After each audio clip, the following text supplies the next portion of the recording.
fans are out tonight. I hope they appreciated that ass kicking. And I know you love me. From everything I understand, this isn't about something that was added to a tire. This is about something that the lab says is missing from a tire. Now, I don't know how to pull out pieces or parts of chemicals myself. I really don't know, but I know that heat cycles and track conditions and maybe how aggressive you buff a tire, might pull out things due to heat issues. And all they're really stating is that everyone's tire, including I've heard there's 20 plus more from around the United States that they've given the same call on, and that every one of us involved in Eldora, it was the same thing, Now, if we're not adding nothing, so we've all figured out, and the other 20 across the country figured out how to pull something out of a tire, and the same way, and the same thing, and what they need to pull out is the person doing the testing and sample them. You look at the left side of my car where he drove through the side of it. It's all marked up. I cleared him. He hit me in the ass. That's the way it went, When he drove by me, he didn't do it with any respect at all. I don't need to have any back. The show was over when they put me to the tail. I would have lapped the field. That's what would have happened, and that would have been entertaining, but nothing like that was. I think everyone got to see just a classic. Yeah, well, I mean, I guess they didn't have him back here today, and we didn't get out of the hospital till after midnight, and today I told him, I called and I said, hey, I'll go to anywhere today, if you want me to go anywhere at all.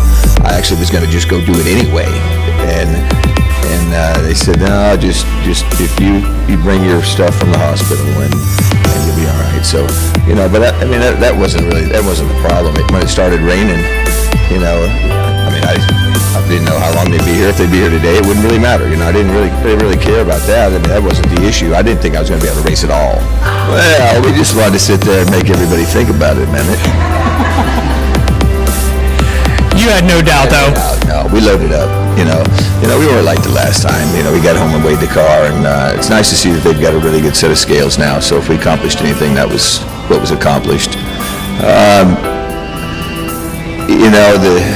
But before the race, I discussed with Cody, and we discussed the weight, and he had it all figured out on paper, and I said 40 more.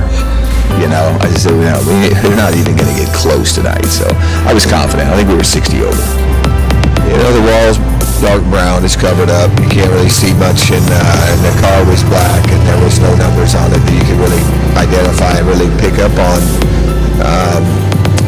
And there's nothing come over the radio until I was about 50 feet from it. So I don't know. No, it might have been after I hit it. I don't know. But anyway, just unfortunate. I don't know what caused him to get in the fence like that, but that's here nor there. It doesn't really matter. We lasted the longest. I feel like we did the best job anybody out there by lasting the longest and being in the lead when we had our flat. As far as I'm concerned, we won the race. They got a gift. I always have known this, 90-some percent, but there's just a couple of things that I see, and I threw a couple darts at it this week, and man, big, drastic changes when we threw those things, and you had one night you'd run pretty good, and the next night you were just disaster, and then you'd run decent, and then disaster, and it's like, it's foolish to try to get a specific number anyway. Really. The legend, Scott Bloomquist, a dirt elite motor racing legend, and of course a Hall of Famer who actually, according to a couple of reports that are coming in, they're saying that he has tragically passed on in a plane incident near his home that is in Tennessee. According to multiple reports that are coming in, they're saying that the legend, that is Scott, was 60 years old, and according to the local authorities, they're saying that they confirmed the Rogersville review that Scott died in a small aircraft crash that is near his home in Mooresburg early on Friday morning. The Hawkins County Sheriff came out and also said that they have not yet confirmed, but of course, according to a couple of reports, the new reports by the time we recorded this, they are saying that they are